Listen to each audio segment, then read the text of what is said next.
A pandemia causada pelo novo coronavírus mudou radicalmente as nossas rotinas, nos obrigou a criar novos hábitos e a repensar nossos modos de vida. Para analisar o antes, o durante e o que virá depois da pandemia, conversamos com o professor Roberto de Almeida. Ele é médico, especialista em medicina intensiva e pós-graduado em gestão hospitalar. Em Foz do Iguaçu, está envolvido nas ações interinstitucionais de combate à Covid-19. Na UNILA, é professor no curso de Medicina e pesquisador na área de Medicina do Estilo de Vida e Salutogênese. Em função do isolamento social, a entrevista foi gravada por videoconferência. Confira. Olá, professor, tudo bem? Boa tarde. Tudo bem, Maia. Seja bem-vindo novamente aqui no programa, né? Não é a primeira vez que você participa com a gente aqui do Fator Ciência, já foi nosso convidado na primeira temporada, se eu não me engano, né? E aí agora a gente então já te agradece por ter aceitado novamente fazer esse bate-papo com a gente. O tema de hoje é sobre a pandemia, né? A gente tem analisado sobre diversos aspectos a pandemia, mas a gente vai retomar um pouquinho da conversa que a gente já teve da outra vez, porque hoje nosso desafio aqui é fazer uma análise de toda essa situação de pandemia, coronavírus, isolamento, do ponto de vista da medicina do estilo de vida, né, que é algo que você trabalha bem fortemente, as discussões sobre como o nosso estilo de vida impacta na nossa saúde.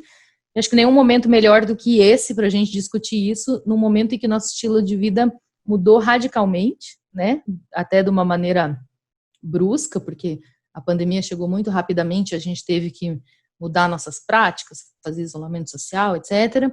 E então a gente vai fazer uma tentativa de fazer essa análise, esses paralelos sobre como era a nossa vida antes, como está sendo agora, que seria o durante, né? Durante a pandemia, estamos no meio da pandemia ainda, isolamento social, e o pós, né? O que a gente pode pensar ou imaginar que toda essa situação vai nos levar a modificar a nossa vida e como isso vai modificar a nossa saúde também, né, professor? Então, já obrigada pela sua presença.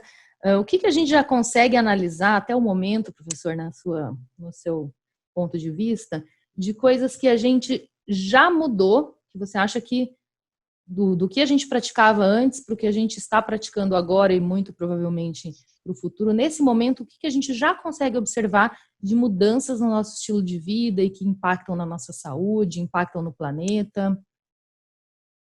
Muito bem, Mayara. A gente percebe que realmente o coronavírus, a Covid-19, ela criou uma ruptura bem marcante no ritmo, no estilo de vida que a gente vinha antes, que geralmente a gente se referia, né, de uma maneira assim, usual, chamada correria. Então, essa parada que a gente foi obrigado pela questão do isolamento social, pelas medidas preventivas e pela necessidade de a gente, todo mundo, pensar em como fazer o enfrentamento, e toda a sociedade foi mobilizada, toda a sociedade, né, do governo, a área pública, as empresas, os negócios, toda a sociedade foi mobilizada pela pandemia.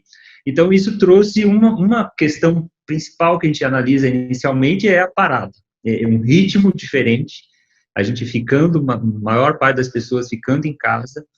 Isso traz, assim, um benefício, né, vamos dizer assim, de parar aquela correria, porque essa correria era, e sempre foi alegada, como uma dificuldade da pessoa fazer as boas escolhas, porque não tinha tempo, por conta das questões do dia a dia, não sobrava tempo para as escolhas saudáveis, para a mudança do estilo de vida.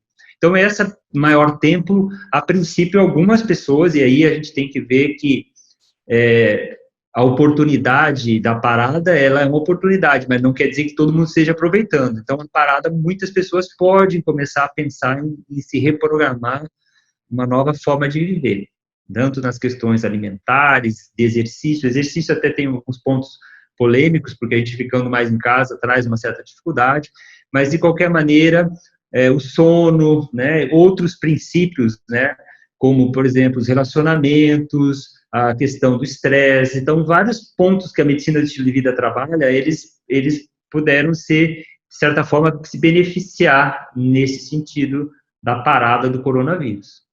Porém, a gente tem ainda algumas coisas para analisar, que é as consequências talvez não tão benéficas desse processo. Sim, é claro que a gente sabe também, né, professor, que nem todo mundo está em home office, né, ou nem todo mundo tem essa possibilidade. Mas colocando em perspectiva que boa parte da população está, né, ou parcialmente, pelo menos, em algumas atividades está praticando em casa, a gente consegue observar, né, algumas coisas diferentes. Por exemplo, você mencionou a questão da correria, né? Às vezes a gente realmente sai de manhã para trabalhar, almoça na rua, depois continua no trabalho, daí, sei lá, vai para a faculdade à noite, já faz um lanche na rua mesmo, ao passo em que hoje, ficando em casa, muita gente que às vezes não tinha o hábito de cozinhar, hoje está cozinhando, por exemplo, né? Que é um dos aspectos que você comentou também na outra vez que a gente conversou sobre essa questão da gente comer mais alimentos naturais em vez de muitos alimentos processados ou industrializados, né? A gente tem observado pessoas cozinhando, pessoas aprendendo novas receitas, aprendendo a fazer pão caseiro, enfim, fazendo algumas atividades nesse sentido que talvez não faziam antes, né? Mas acho que entram outras questões também, né? Por exemplo, quando a gente fala de pequenas coisas, como o hábito de lavar as mãos, ou aprender a utilizar as máscaras quando a gente vai ter que sair de casa, né? Tem várias coisinhas assim no nosso dia a dia, isso que eu estou falando do aspecto individual, né, professor? Não estou falando de outros aspectos mais macro. Mas no aspecto individual mesmo, a gente já percebe várias mudanças nesse sentido, né? E são hábitos que a gente está desenvolvendo ainda, ou que talvez a gente ainda venha desenvolver futuramente, né, professor? Sim, é. Esses hábitos, como você falou, da lavagem das mãos, ele é um princípio, é um fundamento, vamos dizer assim, da higiene, da saúde, a lavagem das mãos. Muito difícil, as pessoas acabam no dia a dia não tendo esse hábito, mesmo nos ambientes hospitalares, as pessoas às vezes têm dificuldades de fazer essa higiene das mãos, mas essa epidemia, a pandemia, ela está fazendo a pessoa incorporar esse hábito. Isso vai ser uma coisa muito boa, é um hábito muito saudável, a gente estar atento para tanto a lavagem das mãos quanto o uso do álcool. Então, isso vai trazer um benefício muito, já está trazendo um benefício e espero que seja incorporado como uma parte do estilo de vida.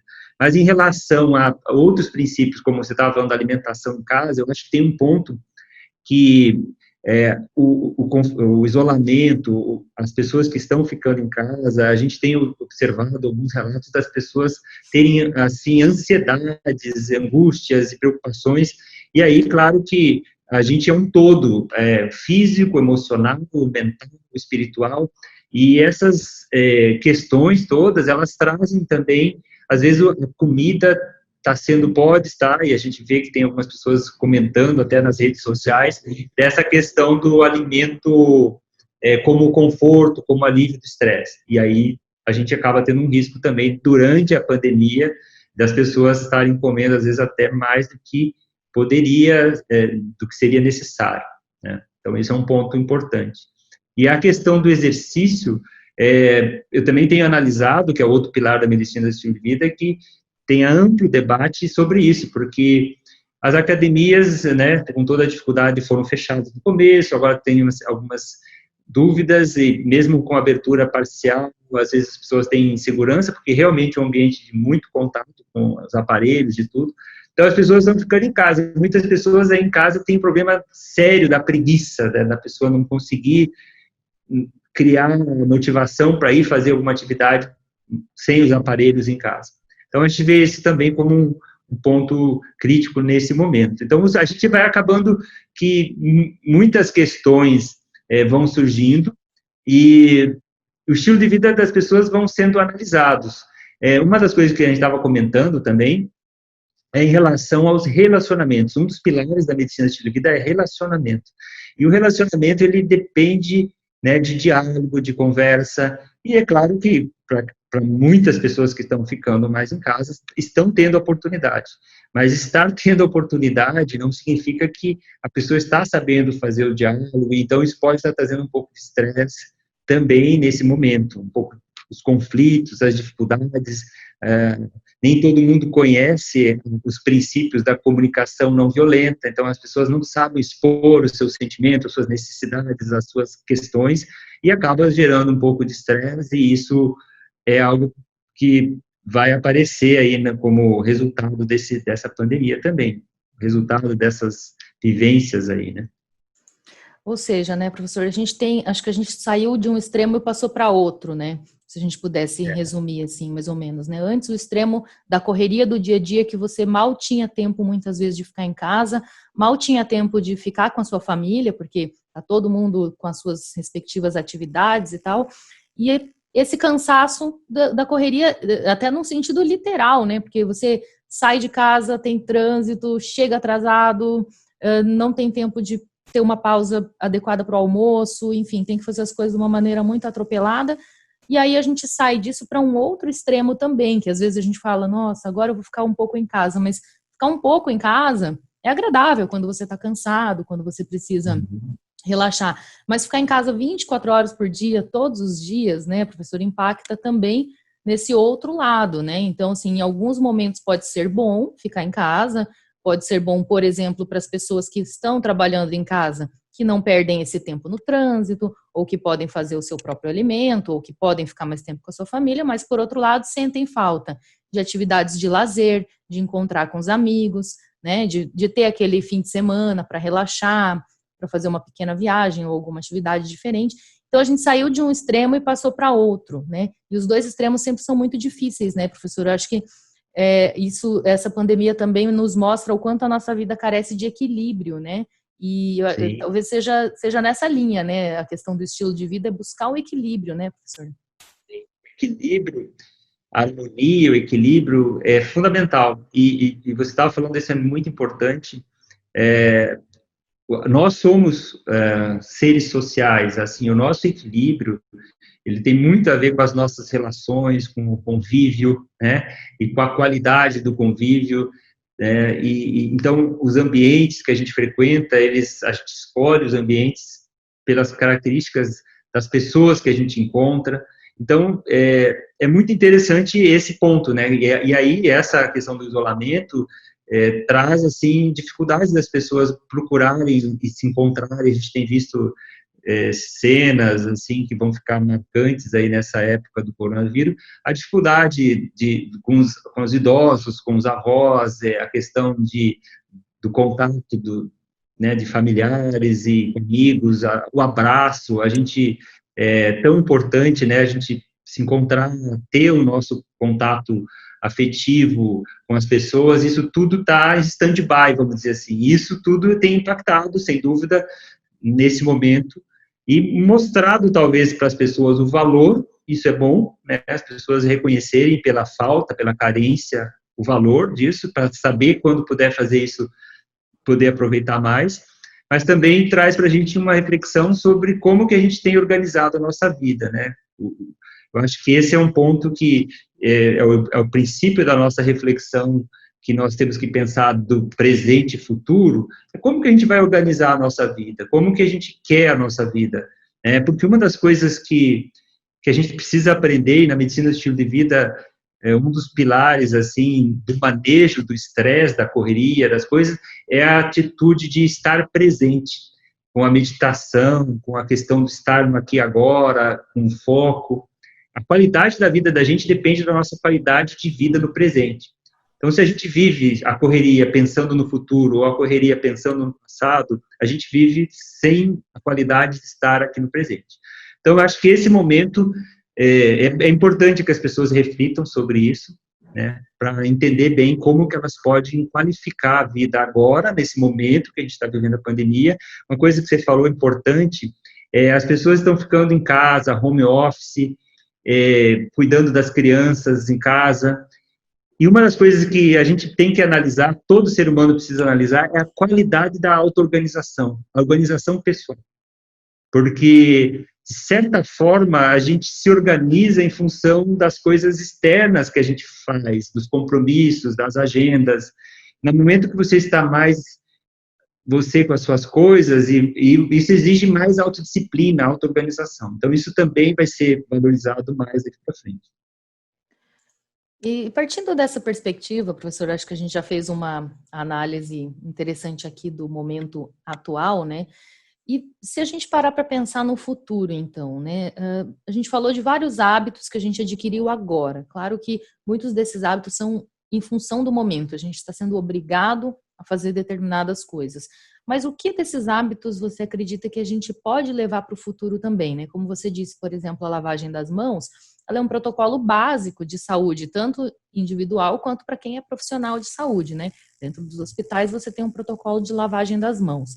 Mas além disso, você acredita que a gente vai, em função da pandemia, porque querendo ou não, esses momentos de ruptura tendem a provocar transformações na sociedade, né? Desde o nível individual até níveis macro, né?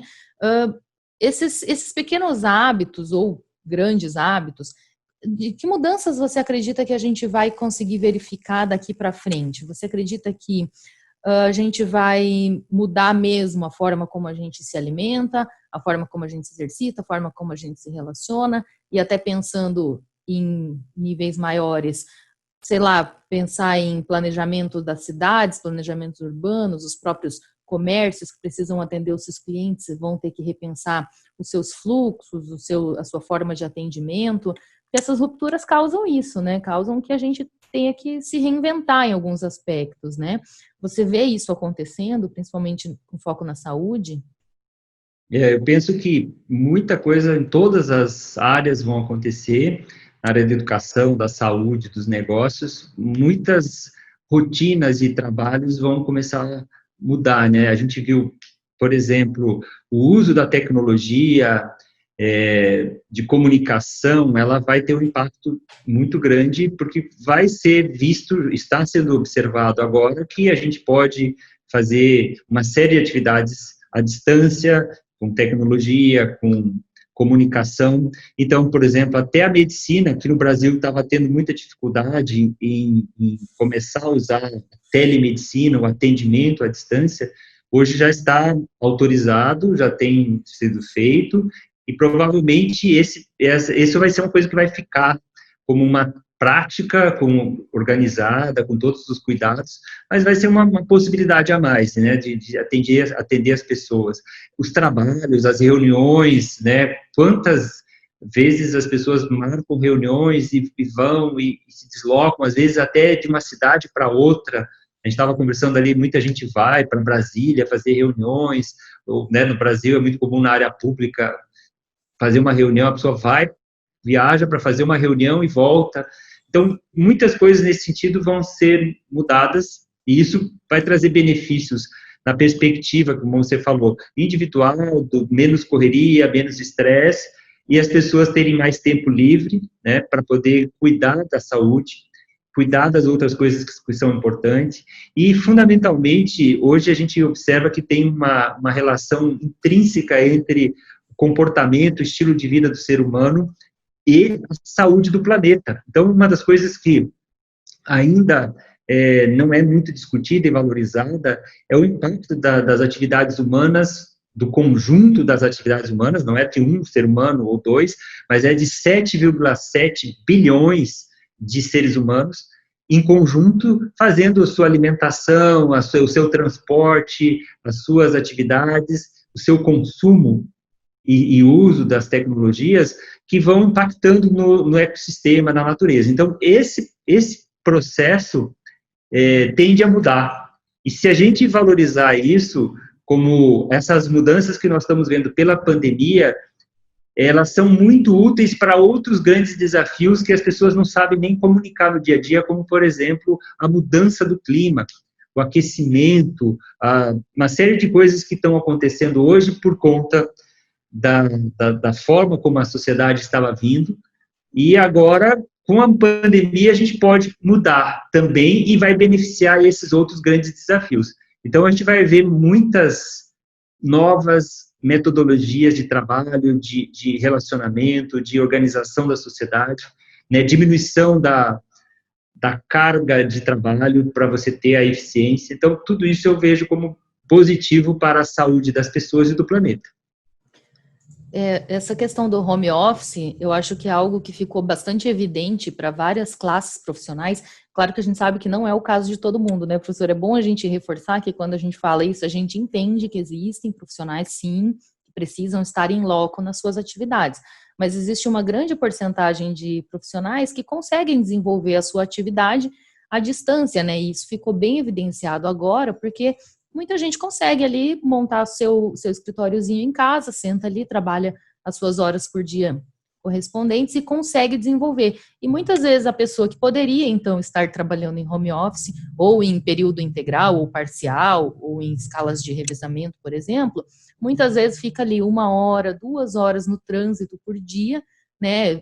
E a gente sabe que ficar no trânsito é algo que prejudica muito a qualidade de vida, né? Um fator de estresse, você fica parado, sentado, seja dirigindo ou seja no transporte público também, você fica ali meio confinado, a gente sabe que isso prejudica um pouco a qualidade de vida, te toma tempo que você poderia estar fazendo outras atividades, sendo que a gente pode trabalhar de maneira remota, né? Para várias atividades é possível, é viável e, como você bem mencionou, a gente tem tecnologia hoje em dia que possibilita isso, né? Isso também E a pode ser um fator a poluição ser ainda. repensado, né? Oi? E a poluição ainda, além do estresse, do transporte, o transporte de gente em grande quantidade, sendo que acaba gerando mais emissão de gases, né, gás carbônico, poluição, que também é um problema para o ambiente, para o planeta, né? Então, vários benefícios podem surgir dessas mudanças que nós estamos falando. E essa é interessante também. Exato, a gente diminuindo essa carga de necessidade de transporte, um dos efeitos é a questão da poluição, né, que a gente pode diminuir. Tem até eu até acredito que a gente pode comentar também sobre algumas tendências aí de comportamento e de mudanças. Por exemplo, se a gente observar na Europa hoje, que eles já estão na curva decrescente aí da pandemia e conseguindo reabrir e retomar algumas atividades, a gente tem visto alguns governos e alguns projetos de incentivo ao uso da bicicleta, por exemplo, em vez do transporte público, né? Porque é mais saudável, obviamente, você se movimenta e é ao ar livre, né? Você não fica confinado. Então, a gente também talvez consiga observar esse tipo de movimento, né, professor, de mudanças também num nível macro de planejamento urbano, por exemplo, ou de as próprias empresas se organizarem de maneira que os funcionários não tenham que ir até lá. Isso. Eu vejo que essa é uma tendência importante de repensar a mobilidade humana e urbana, no sentido de que a gente precisa colocar o ser humano no centro das decisões. Então, o local onde se constrói vamos dizer assim, a moradia, o acesso às vias públicas, as ciclovias, tudo isso tem que começar a ser pensado para valorizar a qualidade de vida urbana. Você sabe que um dos grandes desafios do século XXI é exatamente a maior parte da população, no Brasil já é mais de 80% da população já vive nas cidades.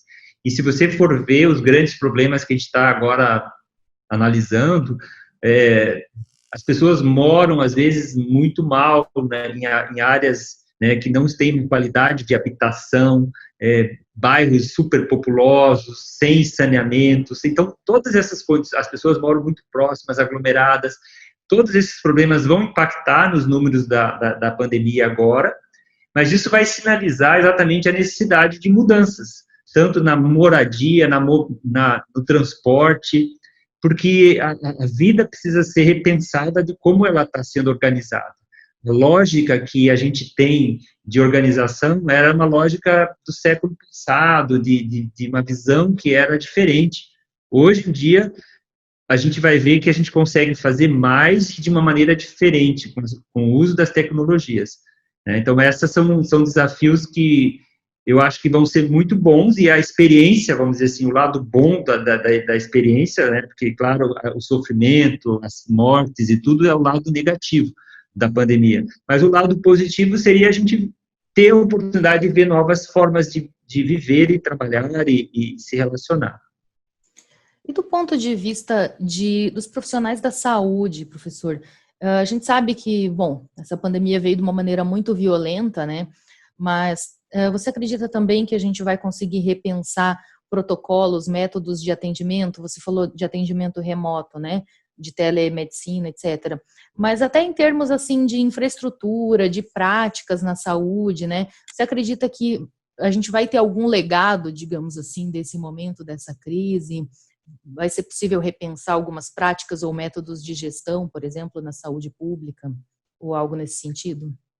Muito importante. Eu vejo que sim, porque diante da crise da pandemia, a gente observou que a primeira preocupação que surgiu foi a falta de infraestrutura, da capacidade de atendimento, que nós já estávamos no limite, vamos dizer assim, de ocupação de leitos, vamos dizer assim, eu coordeno a UTI lá do Hospital Municipal, e a gente vê que a gente vivia e vive, né, com a capacidade ali, 80, 90, 100% de leitos ocupados, e se você vem uma epidemia que você prevê que vai ter um número maior, a gente começa a ver uma preocupação muito grande, o sistema já está no limite. E se a gente não vem se preparando para uma situação como essa, a gente vê o que estava acontecendo, e aconteceu em vários lugares. A falta de estrutura, as pessoas realmente morrendo pela falta de assistência hospitalar, de leitos de UTI, no caso das doenças agudas aí, respiratórias. Então, o que acontece? Uma das coisas que se prevê, e os países como Taiwan e Singapura, eles fizeram, com a outra pandemia que eles tiveram, outra epidemia que eles tiveram, na realidade, eles tiveram uma atitude como país, como cidades, de se preparar para uma próxima pandemia. Então, essas atitudes a nível de governo, de saúde pública, elas são fundamentais e são coisas que nós temos discutido, que são legados dessa epidemia. A gente vai precisar estar preparado para a próxima pandemia.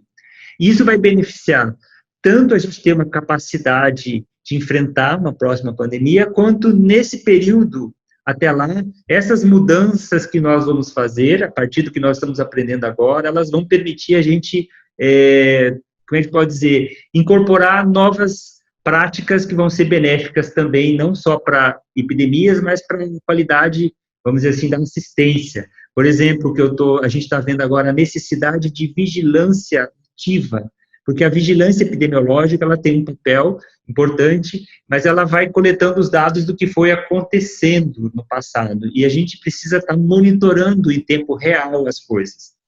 Então, a grande dificuldade que a gente vê hoje na gestão pública da epidemia é a falta de dados, a falta de informação, a falta de informação clara, quantas pessoas estão tendo, aonde estão, não tem os canais corretos. Então, essa estruturação da informação é uma coisa fundamental para gerir a saúde, e eu acho que nós vamos estar caminhando nessa direção, e isso vai ajudar muito. Então, são vários benefícios que a gente está vendo nesse sentido.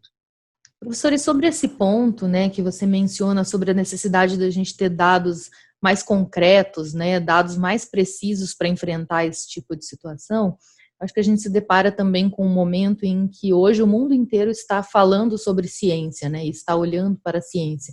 Não sei até se tem algum precedente recente aí na nossa história em que a gente tem ouvido tanto falar sobre a importância da ciência, né?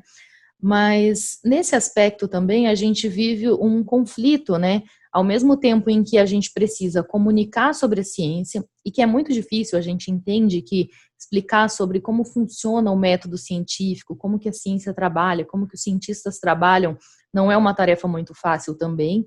A maioria das pessoas não tem esse conhecimento e essa compreensão, né? E aí, aliado a tudo isso, já é difícil a gente comunicar questões relativas a informações úteis, né, informações verdadeiras, e ao mesmo tempo a gente ainda tem que combater o que até a OMS tem chamado de infodemia, né, ou seja, uma pandemia, né, de informações, não a da doença, mas a de informações, e que ao mesmo tempo a gente tem também tantas notícias falsas, né, tantas informações desencontradas, tantas coisas imprecisas, as pessoas muito confusas, sendo atropeladas por informação de todo lado, e isso também é um desafio, né? Eu acredito que tanto para quem é profissional da saúde, quanto para quem é profissional da comunicação, a gente está vivendo um momento muito difícil nesse sentido também, né, professor? E daqui para frente, talvez a gente tenha que pensar nisso também, né?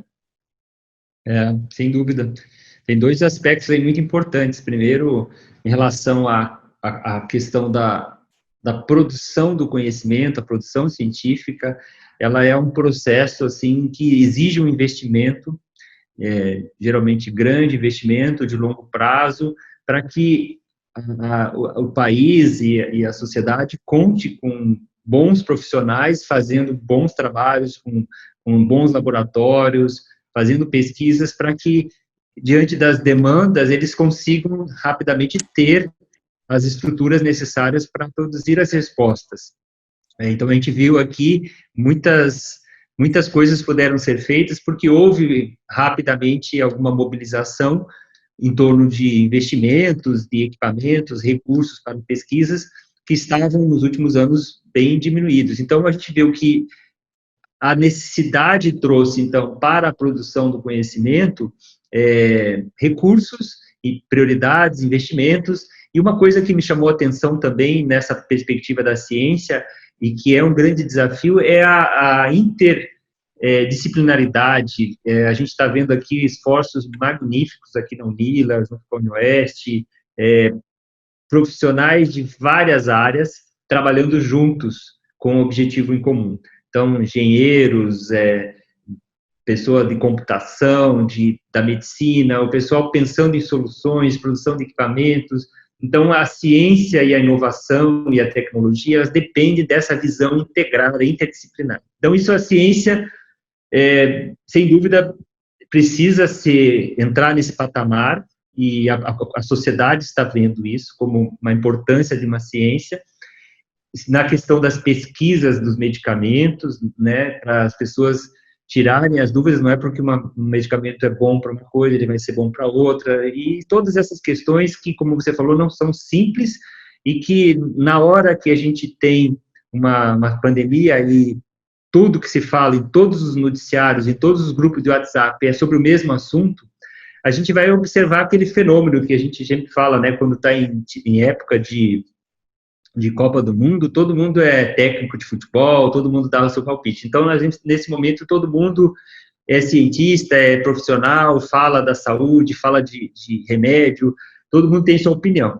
E isso acaba gerando, pela possibilidade que a gente tem de mais equipamentos hoje de comunicação, grupos, ferramentas, essa infodemia que você falou. Então, a gente está num momento que todo mundo transmite. Às vezes a pessoa nem lê, ela só vê o título e ela já manda para frente, já manda para vários grupos.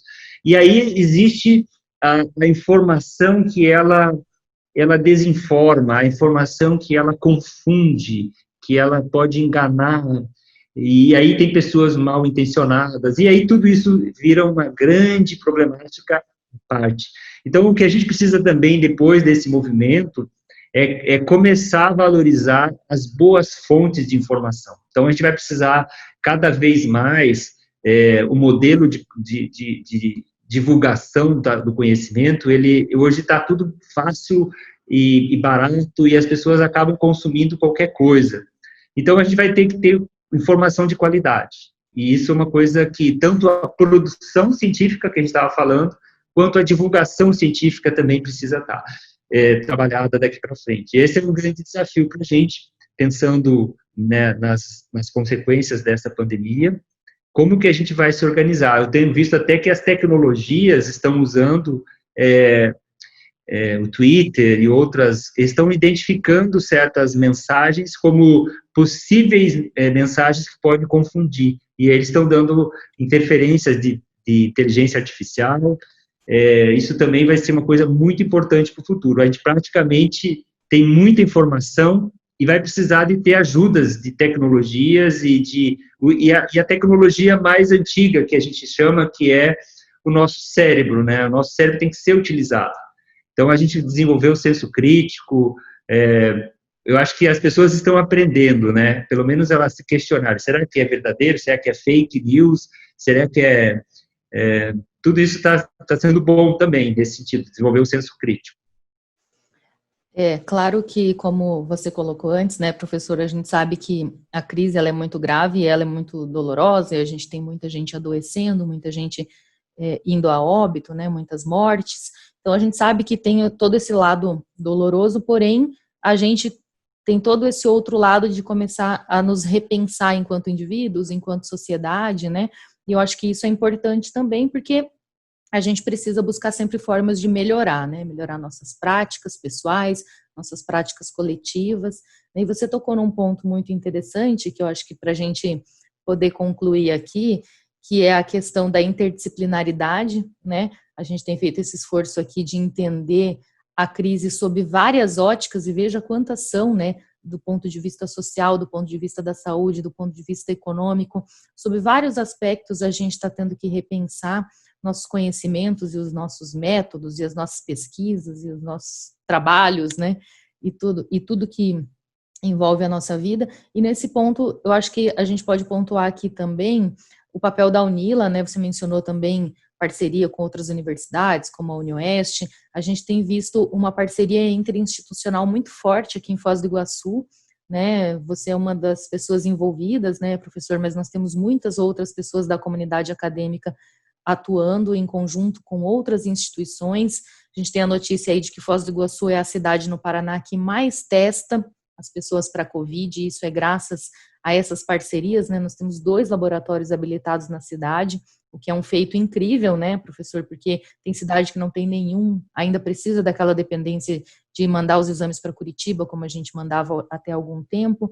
Então, o papel da universidade nesse momento, ele também é crucial, né, de trabalhar em prol da sociedade e com a sociedade, né? E a gente, tanto nessa questão de mão de obra, que é quem está à frente, quanto na produção de conhecimento, né? Porque também tem todo o lado das pesquisas que estão sendo desenvolvidas nesse momento também, que vão subsidiar essas ações futuras que você comentou, né, professor? Essas, talvez, decisões melhores no futuro, né? Com base em dados, em ciência, em pesquisa. Sim, e uma coisa que você falou que é interessante, né? Então, a participação da universidade, a UNILA, com além do laboratório, toda a central de atendimentos, né, que a gente montou com estudantes e com estudantes praticamente do último ano, internos já da medicina, praticamente atendeu a demanda inteira de acompanhamento das pessoas para dar informação. Todas essas questões, elas vão ficar como ferramentas de qualidade de atendimento. E uma coisa importante que a gente precisa verificar é que o século XXI, ele é um século desafiador para a produção de conhecimento, porque os problemas, agora a gente está vendo cada vez mais o quanto os problemas são complexos. Existe até uma expressão utilizada que é a expressão VUCA, né? Que o mundo está cada vez com maior volatilidade, as coisas estão correndo de uma maneira muito rápida e elas têm uma instabilidade, que é unstable, e elas também são complexas e ambíguas. Então, todas as coisas que são dessa maneira geram problemas científicos complexos, desafiadores, e não tem como uma disciplina só resolver os problemas. Não dá só para as pessoas da medicina estudarem, por exemplo, um problema complexo como é a questão da pandemia. Então, a gente vai precisar produzir conhecimentos. A questão, então, desses problemas complexos vão ser em várias áreas. A saúde planetária é uma das áreas que eu tenho estudado também, que mostram que a gente tem problemas como a mudança do clima, a questão da biodiversidade, a questão de vários elementos de poluição que a gente tem hoje, que a gente não consegue ainda lidar de maneira eficaz, mas não é problema simples, é um problema que toda a sociedade, a modo do que ocorreu com o coronavírus, se mobiliza. Então, a gente vai precisar desenvolver isso, e isso é uma grande esperança que a gente pode ter para essa era pós-Covid, né? Como que a gente vai ser depois da epidemia. Professor, muito obrigada. Acho que foi muito interessante essa discussão que a gente fez antes, durante e depois, né? Estamos ainda no durante, mas a gente já, com esse bate-papo, a gente já consegue visualizar um pouquinho do que pode vir a ser o mundo daqui para frente, né? O que seria o novo normal, né? Que é um termo que a gente tem usado também, né? Uma expressão que a gente tem utilizado. Sempre muito bom poder contar com a sua participação, professor. Agradeço muito. Quem sabe Obrigado, até uma próxima. Obrigado, vocês também.